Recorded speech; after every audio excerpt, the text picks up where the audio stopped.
தேர்தல் வந்தாலே வர்த்தகத்திற்கு ஆபத்து. தமிழ்நாட்டில் இருக்கக்கூடிய 234 சட்டமன்ற தொகுதிகளுக்கும் 3 குழுக்கள் வீதம் 702 தேர்தல் பறக்கும் படை குழுக்கள் மற்றும் 702 நிலையான கண்காணிப்பு குழு அமைக்கப்பட்டிருக்கு.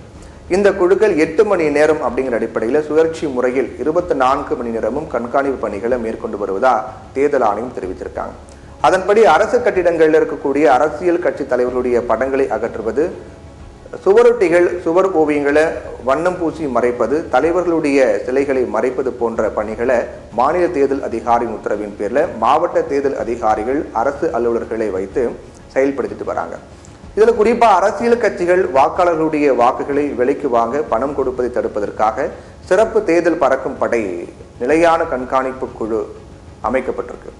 இந்த குழுக்கள் இந்திய தேர்தல் ஆணையம் அனுமதி வழங்கிய 50,000 விட அதிகமாக பணம், நகை அல்லது பொருட்கள் ஆவணமின்றி எடுத்து சென்றால் அதை பறிமுதல் செய்வாங்க. இதனால சிறு வணிகர்கள் தான் பெரிய பாதிப்புப்படுவாங்க. புகார்கள் இருந்திருக்கு. இதுவரை தேர்தல் ஆணையத்தால் அரசியல் கட்சிகள் செய்யக்கூடிய பணப்பட்டுவாடாவை தடுக்க முடிஞ்சதா அப்படின்னு பார்த்தீங்கன்னா இல்லை.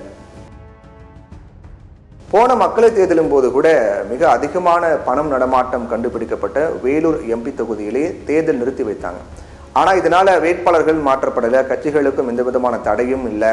மீண்டும் தேர்தல் நடந்த தேர்தலில் அதே வேட்பாளர் தான் போட்டியிட்டார். ஆனால் அந்த தேர்தல் நிறுத்தி வைக்கப்பட்ட பின்னர் நடத்தப்பட்டதும் கூட விமர்சனத்துக்கு உள்ளாக்கப்பட்டது.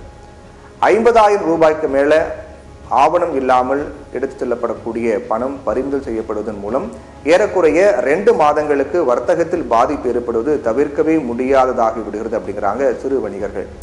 மிக பெரும் வணிகர்கள் மட்டுமே வங்கிகள் மூலமாக பண பரிவர்த்தனை செய்யறாங்க. சிறு குறு வணிகர்களும் தொழிலதிபர்களும் பணப்பரிமாற்றம் தான் பண்றாங்க. அவங்க கொண்டு செல்லக்கூடிய பணத்திற்கு ஆவணம் கேட்டா எங்கே போவாங்க அப்படிங்கிறதா அவங்களுடைய ஆதங்கமா இருக்கு. இவ்வளவு ஏன், வேலையாட்கள் கூலியை கூட பணமாக தான் கேட்குறாங்க. அன்றாடம் காட்சிகளுக்கான அவங்களுக்கு வங்கியில பணம் போட்டால் எப்படி பிழைப்பு நடத்த முடியும்? இது குறித்து தேர்தல் அலுவலர்களுக்கு முறையான வழிகாட்டுதலை தேர்தல் ஆணையம் வழங்கல அப்படிங்கிறதா உண்மை.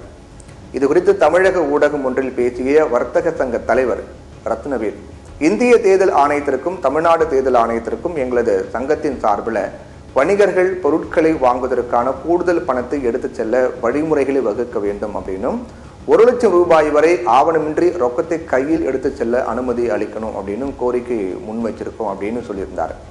அது மட்டும் இல்லாமல் தமிழகத்தில் ஏப்ரல் 19ஆம் தேதியோட தேர்தல் முடிவடைந்தாலும் அகில இந்திய அளவில் தேர்தல் முடியும் வரை இந்த சோதனையை நீடிப்பது என்பது மற்றொரு வேதனையான நிகழ்வா இருக்கு. இந்த சோதனையை பொறுத்தவரை 10 லட்சம் ரூபாய்க்குள் பிடிபட்டால் மாவட்ட கருவூலத்திலும் அதற்கு மேல் இருக்கக்கூடிய தொகை வருமான வரித்துறையிடமும் ஒப்படைக்கப்படும். இந்த பணம் தங்களின் வர்த்தகத்துக்கானது, தங்களுடைய பணம்தான் என்பதற்கான ஆவணங்களை காட்டிவிட்டு பிறகுதான் மாவட்ட கருவூலத்திடமிருந்தோ அல்லது வருமான வரித்துறையிடமிருந்தோ பணத்தை பெற முடியும். இந்த ரிஸ்கை எடுக்க இயலாத நிலையில் தான் வர்த்தகம் முடங்கும் அபாயம் ஏற்பட்டிருக்கு. இதற்கான தெளிவான எளிமையான வழிமுறைகளை தேர்தல் ஆணையம் வகுக்கணும்.